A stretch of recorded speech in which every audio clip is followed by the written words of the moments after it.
Hello and welcome.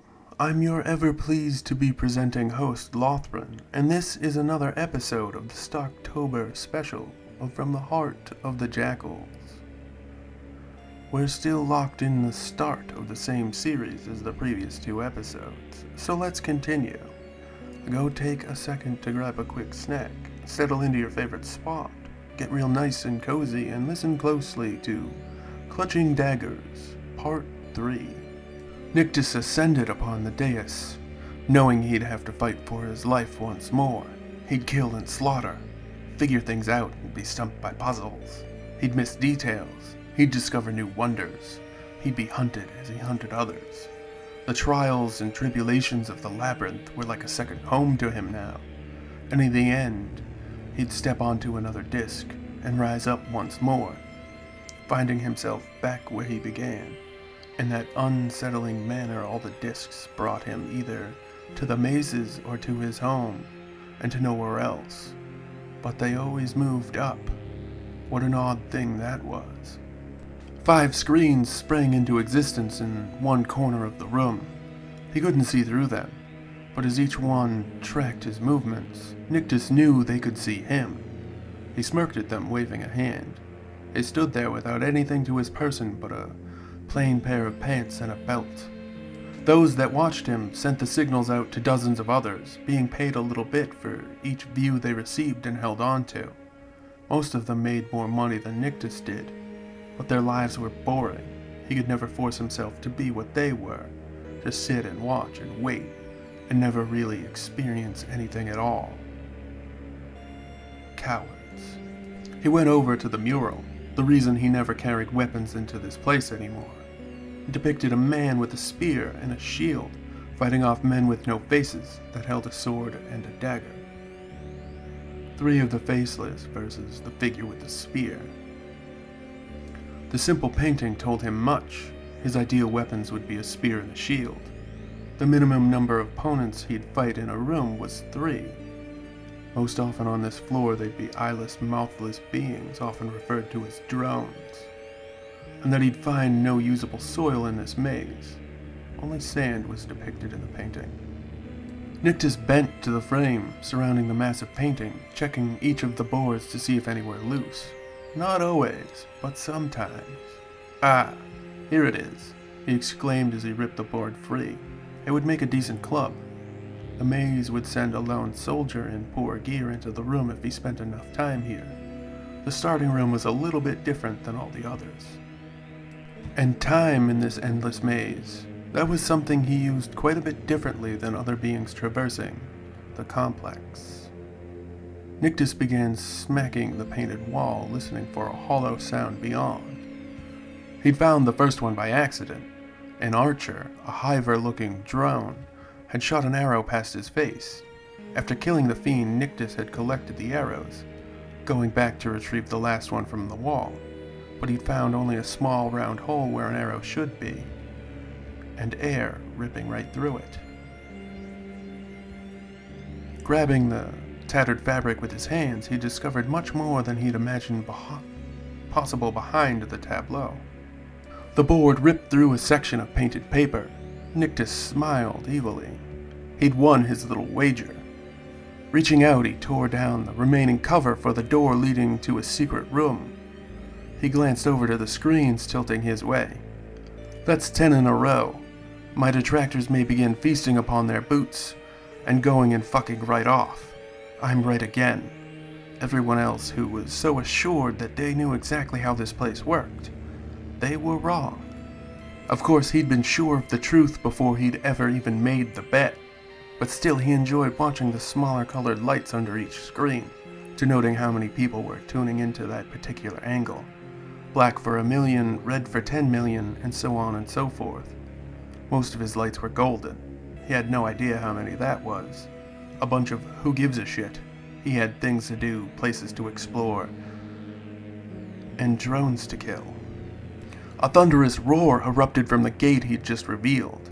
He had no intention of going down that short path to his death. Yet.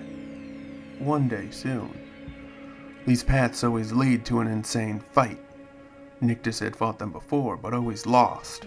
and many other people had tried after he had discovered them, but no one had succeeded just yet.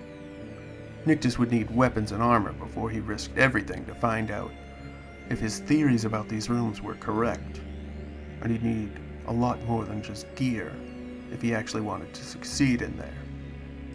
The door ground open, making a sound of stone crushing against stone echo over the room.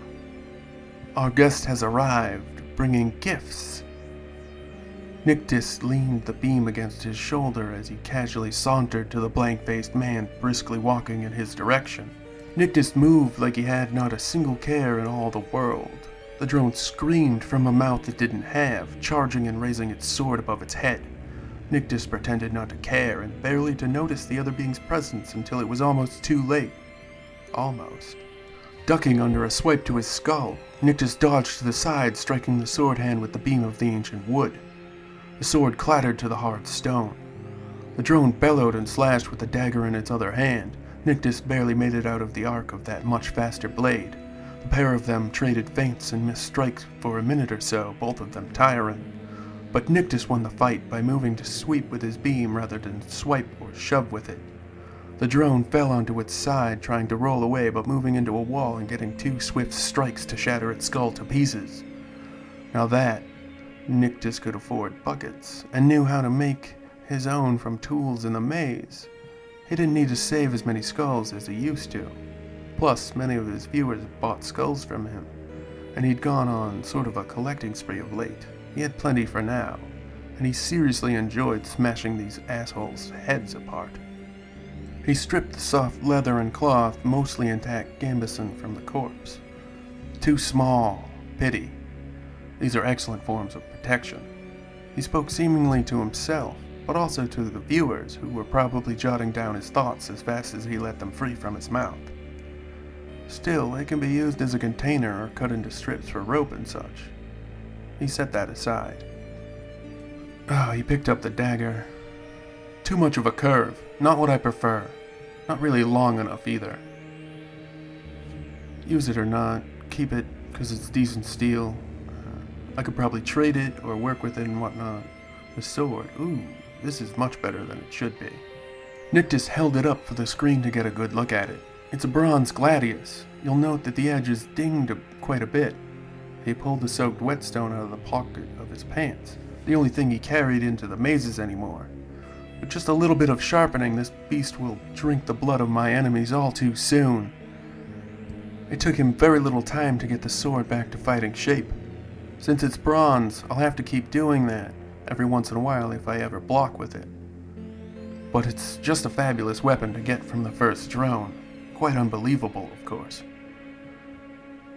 Nictus began stripping the rest of the soft leather armor off of the corpse nearby, explaining what he was going to do as he was doing it.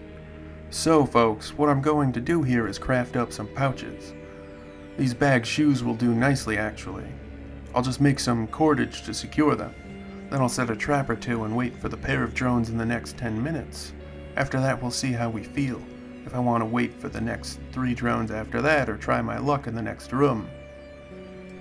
It is, of note, a bit more humid in this room than it is in most of the rooms of the maze. I might have to move out in search of water before the 3 drones arrive. I'm going to finish prying off these painting frames and sharpen them with a few strikes of the dagger. There's a few holes in the wall I could wedge those planks into and make a good grounded wall spike or two. Push enemies into them so I don't have to deal with multiple at once. Nictus kept spewing the thoughts that occurred in his head, knowing that people were jotting them down to use in their own adventures within the maze. He liked this part of it, instructing people, telling them how to survive, how to push a little bit further than they had last time. And so it is that our glorious time together has come to its natural end once more. As always, I've been your happy host, Lothran, and this has been Clutching Daggers Part 3, another tale from the heart of the Jakuls. I'll leave you in the capable hands of the esteemed Brumble. Hello, and a pleasant good night to all of you. Please leave your comments and questions down below. Like and share to help us learn and grow. and feed a hungry Brumble. That's me. And don't forget that we encourage each and every one of you to stay safe out there. Goodbye, everybody.